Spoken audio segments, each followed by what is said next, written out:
Hey friends, and good morning. I hope that you're having an amazing day. I just enjoyed a really peaceful and relaxing start to my morning, so I'm feeling just energized and ready to go. And right now I'm gearing up for a bit of a reset day, and there's quite a bit that I want to get done, so I figured we could spend the day together being productive, but then also too taking time for rest. That's something that I've really been trying to focus on recently, is finding balance and having time for work and for rest. I want to get things done but not be hurried in the way that I go about it. So I'm working on that, but right now we have a very fun and filled day ahead of us. I really need to go grocery shopping. There's a wedding present that I want to buy for a friend. I want to start planning our next trip, and I have a bunch of work stuff that I need to get done too. And that's just a little glimpse at the list. There's quite a few other things on there as well. So right now I am just getting ready to head out the door. I think I'm going to go to a coffee shop to work for a few hours, get some of that computer stuff out of the way, and then we'll head to Trader Joe's to do my grocery shopping. Also, can we just take a moment to appreciate how cute this shirt is? It's from the Parks Project, and it's got all of the different like flora and fauna from California National Parks. I actually got it in my newly order this month, and I think I might keep this one because it's just so fun. I love it. Okay, but now let's get ready to head out the door.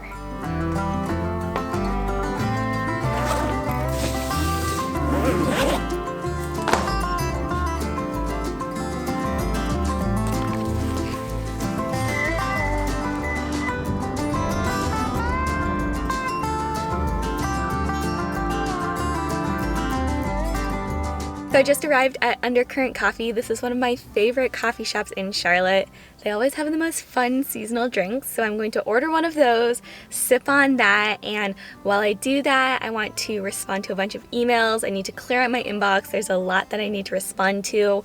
There are some invoices that I need to send off and just other miscellaneous things. And then also, one of the biggest things that I want to do today is I need to write some copy for my website. So I'm in the process of redoing my website right now, and I need to write the text for the homepage and the about page and maybe a couple of others. So let's go ahead inside right now and get to it.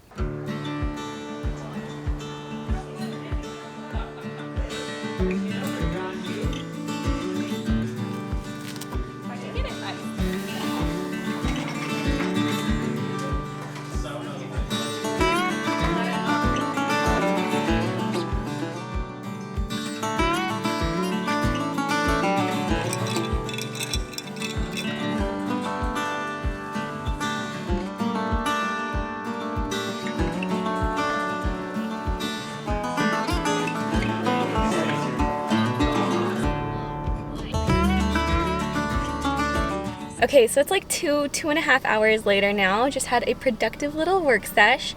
And I don't know what it is about coffee shops, but I feel like I'm always so much more productive when I'm working at one. I don't know if it's the ambiance, the cozy drink, just the people around, what it is, but I got a ton done, so really excited about that and really just enjoyed it. It makes the work experience a lot more fun too. But now we have a lot of groceries that I need to buy, so let's head off to Trader Joe's and run some errands.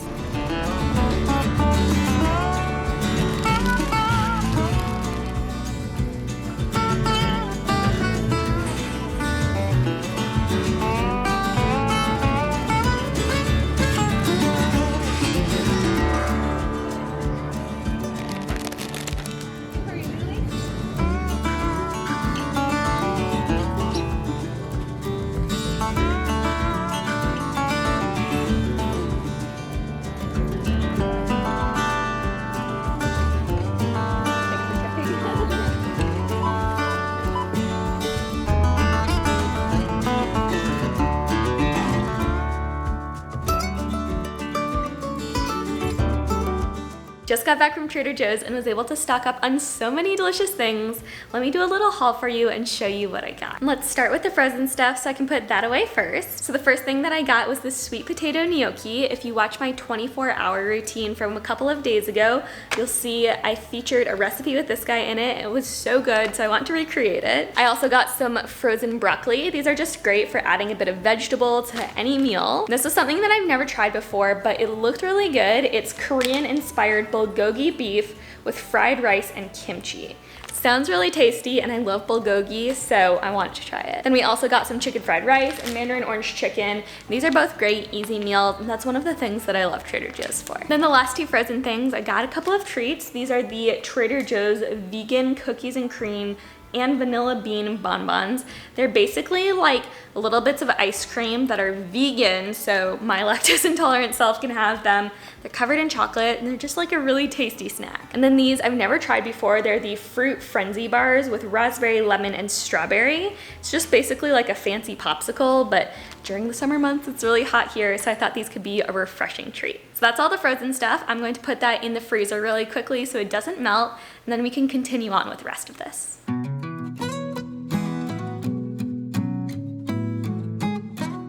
Okay, let's continue on and see what we got here. We've got some Hebrew National all-natural hot dogs. Christopher loves these. I got 2 things of eggs, got some chicken drumsticks, and we have some gold potatoes, Greek yogurt with honey. This is Christopher and I's favorite. Then we've got some sourdough bread. I actually have some friends who've started making sourdough bread and I really want to learn, but in the meantime, I'm going to suffice with having bought a loaf myself. Then we have some baby carrots, some spinach, some green onions, all the vegetables, Brussels sprouts for the dinner that we're going to be having, I think tomorrow. And then fruit-wise, we have banana, mango, cantaloupe. I think I have strawberries and blueberries over there too. Then I'm pretty sure you guys already know my love for charcuterie. It is one of my favorite things to have with friends or honestly by myself as well. So I have some sliced prosciutto, some sliced brie. Actually, that's not sliced. I'll have to slice it myself. And some pita bite crackers. These are incredible. It literally takes like all the willpower that I have in me not to finish these in a single sitting. Then a couple other snacks. We have some sweetened dried cranberries, freeze-dried mango. Again, this stuff is so good. And raw whole cashews. Just grabbing like a small handful of these and an apple or peach or pear or something like that has been one of my go-to snacks lately. And speaking of apples, there's actually a bunch more fruit that I forgot. So I have several Pink Lady apples here, a couple of Granny Smith apples, I think these are called D'Anjou pears, green pear, that's what I call them. Got a couple of limes, and then it's just now becoming peach and nectarine season here in Charlotte, so got a couple of those. Although they're pretty hard right now, so they might need to ripen for a few days first. And then just a couple other things. I got some new salt and pepper grinders because we're running low on the ones that we currently have. And then I got some soy sauce and barbecue sauce because we were out of both of those. And some of Trader Joe's ketchup. And this is going to sound funny, but Trader Joe's ketchup is my favorite because for some reason, it just tastes a bit more real to me, like more tomato-y than a lot of other ketchups that you can buy at the grocery store. So I always tried to make a point to buy this when we're out. And then I saved the best for last. I got myself a little bouquet of flowers to put on our dining room table. I feel like it just adds this like pop of color and just freshness and brightness to the space. And then also I like keeping a bit of eucalyptus in our shower. It just gives it a very light, refreshing smell and just feels really nice as you're getting clean just to have the little scent of eucalyptus. So I got that so I can replace the one that we currently have because I think it's just pretty much dried out at this point. And then I promise this is the last thing. So I bought a new plant.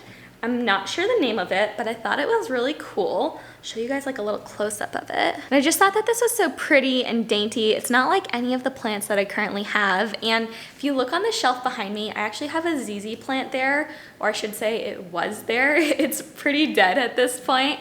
I don't know how exactly I killed it, but sometimes that just happens, and I've been looking for a good plant to replace it because none of the ones that I currently have really look good in that spot, and I've tested several. So when I saw this guy at the store, I thought it would be the perfect replacement. I think that size-wise, it's going to fit perfectly into that spot. Just the general dimensions of it, I think are going to work well there. So that's everything that I got at the grocery store, and honestly, looking at all of it, it is a lot, but I've been trying to get better at not having to go to the grocery store quite as frequently. So what I've been doing kind of to compensate is we're stocking up a lot more at a single time. Now I'm going to go ahead and put everything away here. Then I'm feeling pretty hungry, so let's go ahead and make some lunch. Full stop.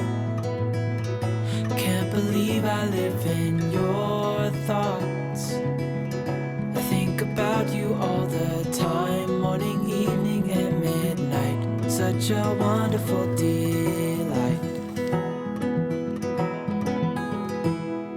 Forgo, give up everything that I own. Yeah, I'd give it all up now just to be with you some unexpected love was found. You're the rose in a garden, and it shows if I'm honest. You're the leaves in mid-August, and I've come out here to say. So I just made my lunch. I decided to make a couple of sunny side up eggs, put some little spring onions on them, and then I actually toasted some of the sourdough bread that I just bought. So that's what I'm going to be eating. And then I also have a couple of mangoes just to have some fruit with it. And then I also have this blackberry lemonade sparkling water. I tried this one out for the first time recently and I'm a big fan. So that's what we're eating. It smells amazing and I feel like it's just going to be a great hearty meal. So let's go ahead and dig in. As we hold each other tight, you're the rose in a garden, and it shows if I'm honest. Well, that was absolutely delicious, but now I'm ready to get back to it. Next, what I want to do is to head off to Home Depot really quickly because I want to buy some Edison bulbs for our garage. Let me show you what I'm thinking. Okay, so if you watched our recent front door makeover, you'll have seen that we ended up switching out the light that we had in here. It's like a little pot style light before to this beautiful black lantern with an Edison bulb in it. Well, we actually have two more lights kind of in a similar style on either side of the garage. And right now the light that they're emitting is a lot cooler than the one that's coming from that lantern style Edison bulb in there. So what we want to do is basically just to swap out these bulbs for new kind of warmer tone ones where you can kind of see the filaments in them. I think they look a lot cooler. It'll just be one of those small little upgrades to this space. And that way the lighting will match on either side. So I'm going to head over to Home Depot now to pick those up. Hopefully they shouldn't be too hard to find. You're the rose in a garden, and it shows if I'm honest. You're the leaves in mid-August. So I just got back from Home Depot. Here are the lights we got. We got these two clear glass warm lights with the exposed filament. I think that they'll match perfectly with the light bulb that we have in the lantern on the patio. So I'm excited to swap these out. Let's go outside and do it. You're the leaves in mid-August, and I've come out here to say that I love you.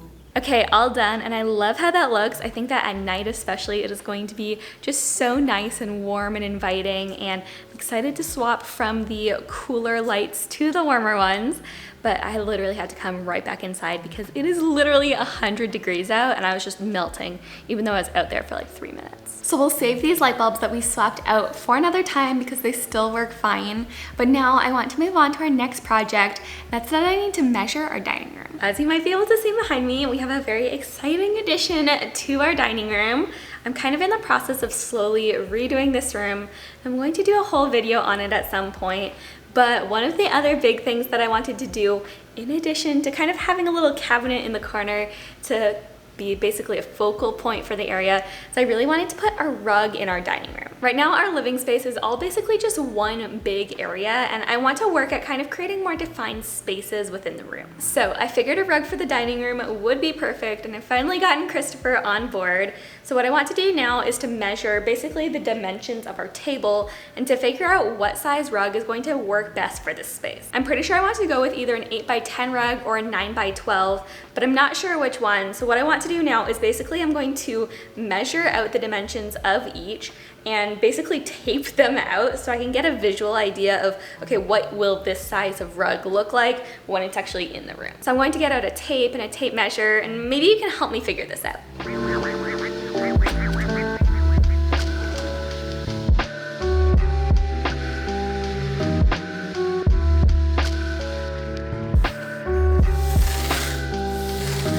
So this is why we measure things. I just took the 8x10 dimensions for this space, and looking at them, I'm not sure the 9x12 would have even fit in the room, so glad I checked. And I'm actually wondering too if the 8x10 still might be a little bit too big. So I think I'm going to take the measurements for the size down from that as well, and we can see which we think would be a better fit for the area.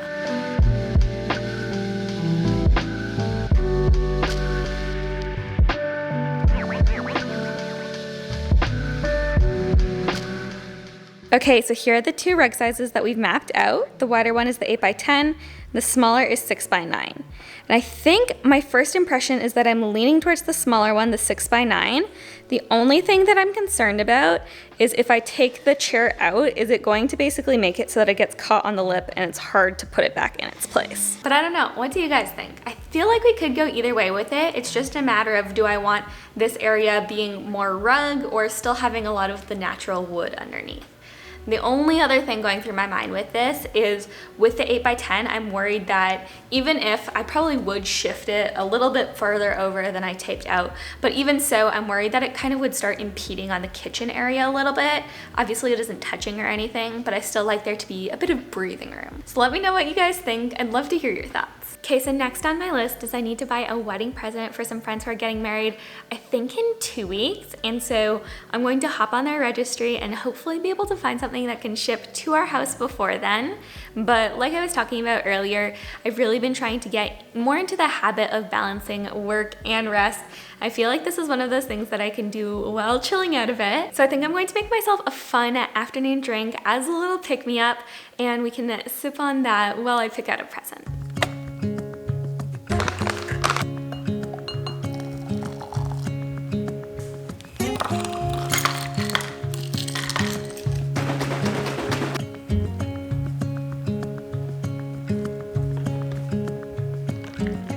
Okay, so I've got my little purple potion here. I just pulled up my friend's registry and I want to see if I can find them something that they'll love. And you guys know I'm pretty minimalist, so I've actually gotten questions before about basically like how do you handle birthdays and weddings and things like that. And honestly, my general approach is I always just try to buy things off of the registry. And I mean, having been married myself and done that entire process, I really do try to focus on picking things that I know that they're going to need. So looking at this registry here, I see things like plates, towels, as well as other things like popcorn makers and just like random baskets and stuff. And having, moved out on my own and gotten married and all of that, I know that, some of the gifts that were a bit more practical, like towels, like dishes, things like that, those are things that we still use and love to this very day. Whereas others of the more like niche or specific things, we didn't use as much. So that's really my general approach, is I don't go off the registry and try to like buy something that I think that they'll like, unless they've like specifically requested that. I have a friend who is getting married later this year and she was like, I really want the Settlers of Catan expansion, and since you taught us to play, can you buy that for me? And I was like, yes, absolutely, of course, I would love to. I know you'll use it, I know you'll love it. But unless I have like a specific request like that, I always stick to the registry. And I especially try to focus on things even within the registry that I know are going to be used and loved by them. Either that or just get them a gift card. And honestly, actually, gift cards are really growing on me. I know when we got them for our wedding, it was really exciting because, especially when people got them to the place that we were registered at, it was really nice for me being able to basically go through my list and prioritize, okay, of the things that people didn't buy us, what can we go in and now buy? So just a couple of quick thoughts, but now I'm going to look through the rest of this, pick out a couple of items, and then enjoy the rest of my drink.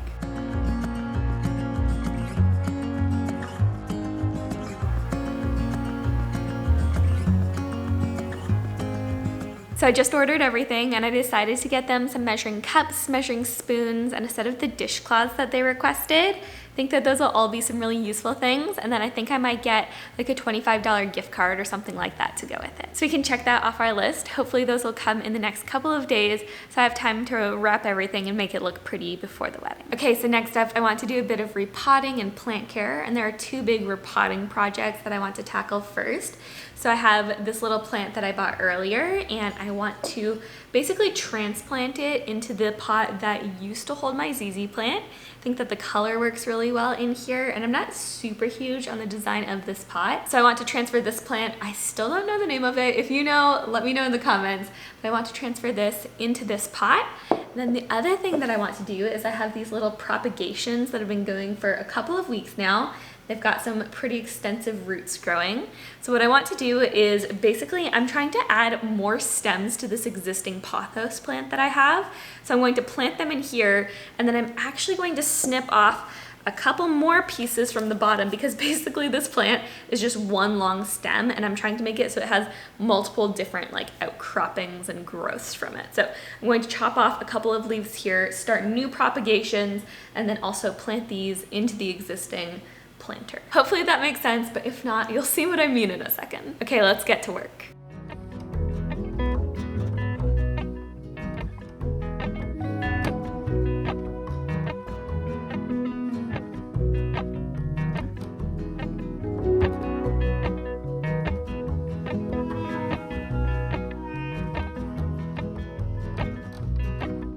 Okay, so I realized that this thing still looks a little bit sad, but I'm hoping that with maybe one more round of propagations, and then once the ones that I just planted start sprouting some more leaves, growing a bit of a train, this plant should be looking a lot better. And honestly, I feel like what we have already is pretty impressive, considering that I think when I first got this, there was like one strand down to about here. Now we've got 5 individual strands, and one of them is like 4 feet long. Now though, I want to get started on a new round of propagations. So what I'm going to do is rinse this thing out, clean it out, and then fill it with new fresh water. And then we're going to start snipping our pothos plant in a few different places so we can start some new propagation.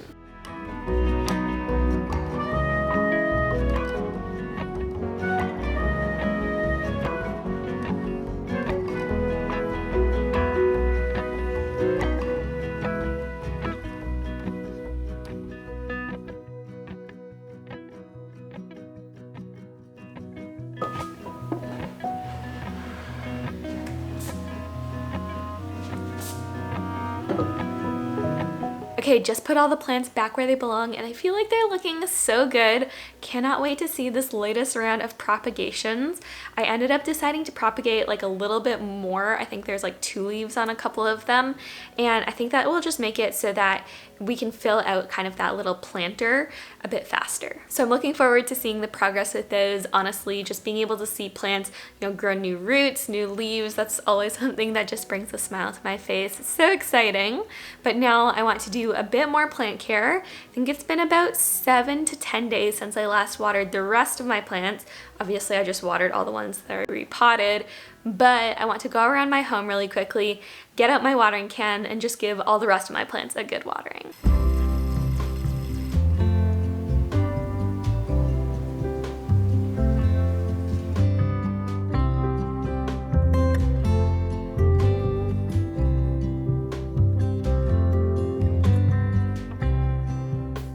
Okay, well, we are getting to the end of our list, which is good because I think we're supposed to leave in about half an hour to 45 minutes to go out and get some dinner with our friends, and I'm really looking forward to that. But before we wrap up and I get ready for dinner, I wanted to take you guys along as I do a little bit of planning for a trip that we're hoping to take later this year. So something that I've been getting asked about, honestly, quite a bit recently is essentially just how do I plan my trips?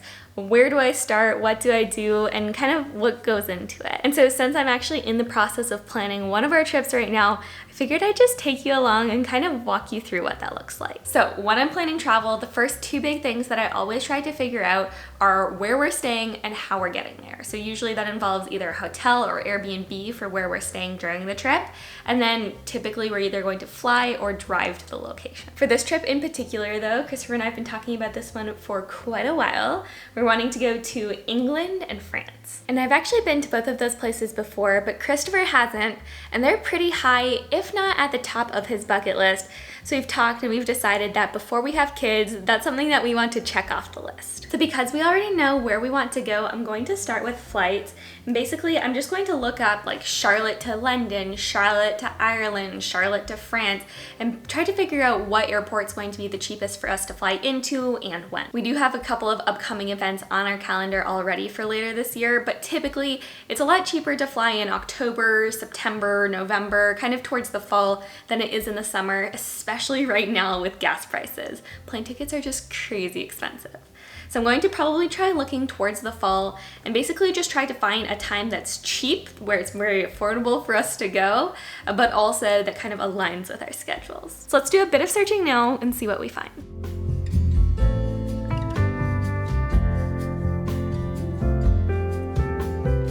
Okay, so about 3 minutes of searching in, I think we can rule out Paris as a place to fly into. Looking at the flights right now, it says that their starting price is $870, which is quite a bit, especially compared to Charlotte to Dublin. This is a non-stop flight that I found for $686, so well over $150 cheaper, or this $699 flight that I found in from Charlotte to London. So I think it's pretty safe to say that we'll be flying into either London or Dublin. The one thing that does concern me about the London flight is that it's JetBlue, which I've heard that sometimes their international flights can be good, but that's definitely something that I'll want to do more research into before actually booking. I do think that flying directly into London though would be ideal because I know that at least London and Paris are on the agenda, and we kind of have talked about doing Dublin too, but I'm not sure yet. So I'll do a bit more research to figure out which one of those flights that I want to book, but it will probably end up being one of the two, and now we have some dates to work with. So what I normally do next is get out Airbnb, and I've actually already been saving a handful of places that I want to stay at. So what I'll do now is basically just look at, okay, which ones of these are available when we want to go, which ones are the most affordable, and kind of like using our budget, the dates, and just generally which locations we like the best as a guide. And then I'd go ahead and book the Airbnbs. So for example, I found this really cute one in Paris. It looks absolutely gorgeous and it's really central to everything too. So that's definitely a top contender. And there are several others in London as well as the English countryside too. So I don't want to book anything right now because I need to talk everything over with Christopher first. We always try to do our trip planning together, but essentially the process would be I'll book the flights, I'll book the Airbnbs, and then I'll also figure out transportation within the countries too. We'll probably need a train from London to Paris. We might need a car for the English countryside. And again, those are things that I'll just do a bit of Googling, try to figure out. And then also I'll create an itinerary too. I'll figure out what museums we want to go to, what sites we want to see, try to plan in some chill days as well. And that's kind of the process that I like to go through. So I'm going to put all of the Airbnbs, the flights together, and give Christopher probably 2 different itineraries that we can talk through. And then from there, we'll pick one and then proceed with planning. But I hope that gives you a little bit of a glimpse into how I plan trips. I love to travel, and I totally understand that when you're doing it for the first time, or even when you're relatively new to it, the whole idea of planning a trip from start to finish can feel a bit overwhelming. But honestly, my biggest tip is just that Google is your best friend, especially Google Flights. That is a game changer. And then just honestly have fun with it and don't stress too much. Most of the time, so long as you're doing your research, things will tend to work out even if they aren't exactly the way that you'd planned it. But I feel like that's really the thing about travel, is it kind of forces you to be flexible and to adapt. Although to be fair, that's coming from someone whose Myers-Briggs type is an ENFP, so I don't mind the change. But now it's time for me to get ready for dinner, so I'm going to sign off here. But I hope that you enjoyed coming along with me for this reset day, and that hopefully it inspires and maybe motivates you to just have a productive day where you can check off some of the to-do list items that you might have had on there for a bit too long. So I hope that you all have an incredible rest of your day. As always though, don't forget to like this video if you enjoyed it, and subscribe if you haven't already for more simple and intentional living videos coming at you twice a week. That's everything for today though, so I'll see you in the next one. Bye!